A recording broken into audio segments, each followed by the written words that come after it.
हरे कृष्णा। आपका स्वागत है आपके अपने चैनल लड्डू गोपाल जी पर। आज हम कथा सुनेंगे आंवला नवमी की। और आंवला नवमी के दिन आंवला की पूजा कैसे की जाती है। गोपाष्टमी से अगले दिन आंवला नवमी होती है। आंवला नवमी को आंवले के वृक्ष की पूजा करें। जल, मोली, रोली, चावल, गुड़, सुहाली, पताशा, आंवला और दक्षिणा चढ़ाएं। दिया और धूप जलाकर 108 परिक्रमा करें। कहानी कहें। भोजन में आंवले का होना बहुत जरूरी है और स्वयं भी भोजन करें। सब ब्राह्मणों को दें। आपकी इच्छा हो तो दक्षिणा गहना डालकर लाल कपड़े में बांधकर ब्राह्मण को दें। तो ये थी आंवला नवमी के दिन आंवले की पूजा कैसे करें। आइए सुनते हैं आंवला नवमी की कथा। और उससे पहले एक विशेष बात, जो आंवला नवमी का महत्व है।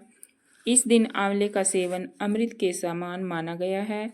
कहा जाता है कि इस दिन जो व्यक्ति आंवले के वृक्ष के नीचे भोजन करता है उसे अक्षय पुण्य की प्राप्ति होती है। वैवाहिक जीवन में सुख, संतान की उन्नति और दीर्घायु के लिए भी यह व्रत किया जाता है। तो यह था आंवला नवमी व्रत का महत्व। तो आइए सुनते हैं आंवला नवमी की कहानी। एक आंवलिया राजा था जो रोज एक मन सोने के आंवले दान करता था और बाद में जीमता था। एक दिन उसके बेटे बहुओं ने देखा कि रोज इतने आंवले का दान करेंगे तो सारा धन खत्म हो जाएगा, इसीलिए इनका दान बंद कर देना चाहिए। एक पुत्र आया और राजा से बोला कि आप तो सारा धन लुटा देंगे, इसलिए आप आंवले का दान करना बंद कीजिए। तब राजा और रानी उजाड़ में जाकर बैठ गए और वह आंवलों का दान नहीं कर सके, इसलिए उन्होंने कुछ भी नहीं खाया। तब भगवान ने सोचा कि अगर हमने इनका सत नहीं रखा तो दुनिया में हमें कोई नहीं मानेगा। तब भगवान ने सपने में कहा कि तुम उठो और तुम्हारे पहले जैसी रसोई हो गई है। आंवले का वृक्ष लगा हुआ है, तुम दान करो और जीम लो। तब राजा रानी ने उठकर देखा तो पहले जैसा राजपाट हो गया और सोने के आंवले वृक्ष पर फैले हुए हैं। तब राजा रानी 1.25 मन आंवले का दान करने लगे। उधर बहू बेटे से धर्म अन्नदाता का बैर पड़ गया। आसपास के लोगों ने कहा कि जंगल में एक आंवलिया राजा है, सो तुम वहाँ चले जाओ तो तुम्हारा दुख दूर हो जाएगा। वे दोनों वहाँ पहुँच गए। वहाँ पर रानी अपने बेटे और बहू को देखकर पहचान गई और अपने पति से बोली कि इन लोगों से काम तो कम कराएंगे और मजदूरी ज़्यादा देंगे।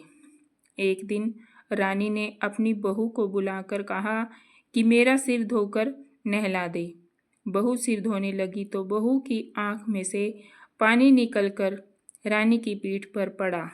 तब रानी बोली कि मेरी पीठ पर आंसू क्यों गिरे हैं, मुझे बताओ। तो बहू बोली कि मेरी भी सासू की पीठ पर ऐसा ही मसा था और हमने उसे घर से निकाल दिया। वह 1 मन आंवले का दान रोज किया करते थे तो हमने उन्हें भगा दिया। तब सासू बोली, हम ही तुम्हारे सास ससुर हैं, तुमने हमें निकाल दिया था, परंतु भगवान ने हमारा सत रखा है। हे भगवान, जैसा राजा रानी का सत रखा है वैसा सबका रखना। कहते सुनते सारे परिवार का सत रखना। इस कहानी के बाद विनायक जी की कहानी अवश्य सुने, इसका भी बहुत बड़ा महत्व है। आंवला नवमी की कथा के बाद विनायक जी की कहानी सुनने से यह कथा व्रत को पूरा करती है, दान और पुण्य को सुनिश्चित करती है और भक्तों के लिए सुख समृद्धि लाती है। ऐसा माना जाता है कि विनायक जी की कहानी सुनने से भक्तों को भगवान का आशीर्वाद मिलता है और उनके किए गए दान और पुण्य का फल दोगुना हो जाता है। यह कहानी भगवान अपने भक्तों के सत्य और निष्ठा की परीक्षा लेते हैं और जब भक्त खरे उतरते हैं तो वे उन्हें सुख समृद्धि प्रदान करते हैं। विनायक जी की कहानी सुनने से यह भी संदेश मिलता है कि भगवान हर किसी की प्रार्थना सुनते हैं और भक्तों को संतान, सुख, धन धान्य और स्वास्थ्य का आशीर्वाद देते हैं। तो आइए सुनते हैं विनायक जी की कहानी। एक छोटा सा लड़का अपने घर से लड़कर निकल गया और बोला कि आज तो मैं विनायक जी से मिलकर ही आऊँगा। तब लड़का चलते चलते जंगल में चला गया तो विनायक जी ने सोचा कि मेरे नाम से ही इसने घर छोड़ा है, इसीलिए इसे घर भेजें, नहीं तो जंगल में शेर वगैरह इसको नुकसान पहुंचाएंगे। फिर विनायक जी बूढ़े ब्राह्मण का भेष धरकर आए और बोले कि तू कहाँ से आ रहा है और कहाँ जा रहा है। तब वह बोला कि मैं विनायक जी से मिलने जा रहा हूँ। तब वह बोले कि मैं ही विनायक जी हूँ, मांग तू क्या मांगता है, परंतु एक बार ही मांगियो।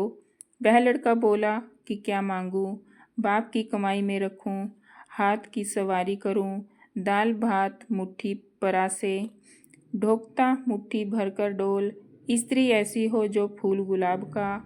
तो विनायक जी बोले कि लड़के, तूने सब कुछ मांग लिया, जा तेरा ऐसा ही हो जाए। फिर वह लड़का घर आया तो देखा एक छोटी सी बीननी चौकी पर बैठी है और घर में बहुत धन धान्य हो गया है।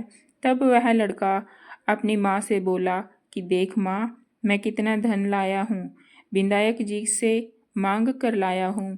हे विनायक जी महाराज, जैसा उस लड़के को धन दिया वैसा सबको देना, कहते सुनते अपने परिवार को धन देना।